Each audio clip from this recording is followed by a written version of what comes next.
All right, so we are talking about Othello Act 4, and we are looking currently at scene 1. So in the scene, you've already read it, and we know that in Act 3, we already had Iago convince Othello that Desdemona was cheating on him. And at the end of Act 3, he already decides to kill Cassio and Desdemona. So in Act 4, Iago is kind of continuing to push this and kind of getting the plan more in place for this to happen. So we begin this act and this scene with Iago and Othello talking, and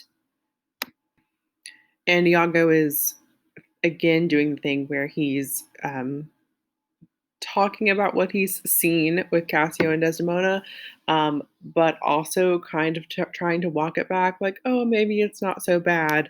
Again, in order to seem like he is not the one who's pushing all of this. So we see that all through here. And what's important here is that Othello becomes so upset about all of this that he falls into a trance, and later it calls it like an epilepsy. So basically, what we can picture here is like a seizure. Like he gets so overwhelmed with emotion that he has a seizure. And this probably hasn't happened to you, but it's something that kind of could happen. You probably have noticed like physical changes in your body when you get super emotional. That is kind of what's happening here. Like he is again just so upset that his like his blood pressure is rising and he has a seizure. So while that is happening, Iago has a like mini soliloquy here where well, he's talking to the audience. Like Othello is there having a seizure, and Iago is talking about like, this is the result of what I have done to him. While the seizure is happening, Cassio comes in, and Iago tells him to come right back as soon as Othello, like, he's like, Othello's having a seizure, go away, but come back in a few minutes and I'll see you. And so he does that, but when Othello wakes up, um, well, let me point out this first before we get to what happens. So Iago makes a comment about like, oh, bear your fortune like a man instead of getting so overwhelmed with passion. And Othello says, a horned man's a monster and a beast. So this goes back to that background information we talked about, where there was like this tradition of the horned man, which is like if your wife cheats on you, it makes you a cuckold, and they put like this kind of hat. I could picture kind of like a dunce cap, but instead it was like horns, like antlers, and they'd put that on you, and you'd have to parade around as like you've been cuckolded. So that's what he's referring to here, is that he's a horned man, and now he's a beast, a monster, kind of like a deer with the antlers on it. But anyway, so then Iago says that, hey, Othello, while you were having a seizure, Cassio came by. He's about to come back. So why don't you like go hide? And while you're hiding, I will talk to him and have him like confess basically within your hearing because he won't know you're here. This reminds me of like y'all probably don't have this.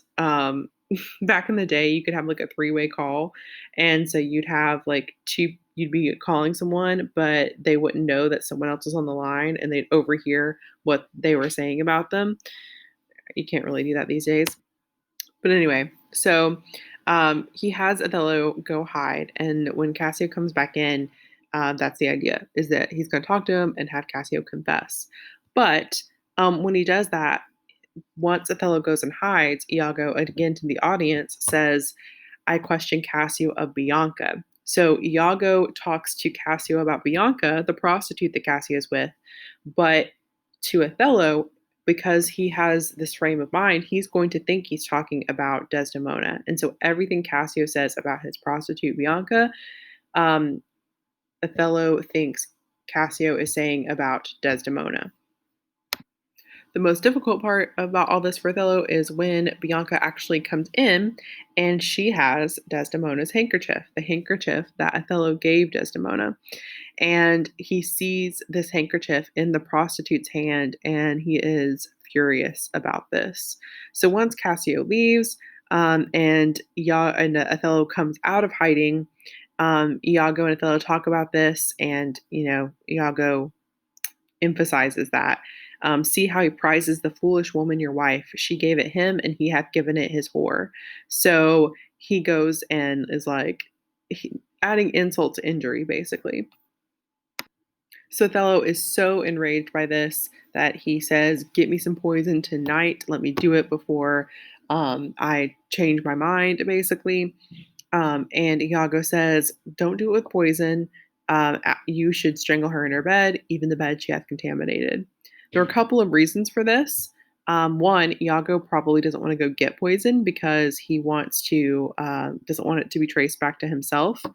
But also, he does, strangling versus poison. When we think about violence in literature, it's usually supposed to be symbolic of something or have some deeper meaning. And there's a difference between poisoning someone, which is kind of distant and cold, and strangling someone, which is like a more violent, more personal, more like close contact act. And so the violence we're going to see in the remainder of this play, we have to think about how it is symbolic. So later in the scene, we have Ludvico come in with news from Venice.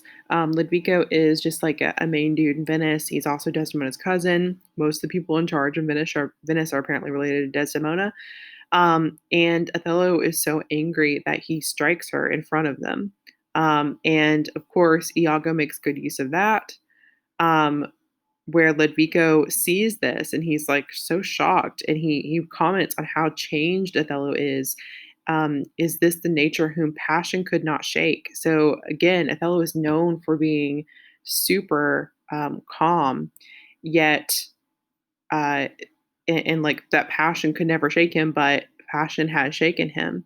And Othello is known for having solid virtue, and what they're seeing is not solid virtue. And Iago kind of doesn't say a lot. He tries to say, like, I can't say anything too much, but he does say, if only that was going to be the worst thing that happened. So while trying to act like he can't say stuff, he's also telling Ludvico to kind of watch out and see what might happen. He says, "Mark how he continues." So again, just like in so many other instances in the play, Iago is framing things. He's telling people to look out for something in particular. Honestly, kind of like how I did with this play, right? At the beginning, we talked about this background information, and so I told you what you should be looking for as you read, and then you were able to interpret based on what I told you to look for. If I told you to look for different things, maybe you'd be interpreting this differently. Iago is doing the same thing. He's telling everyone what to look for and how to interpret events for themselves.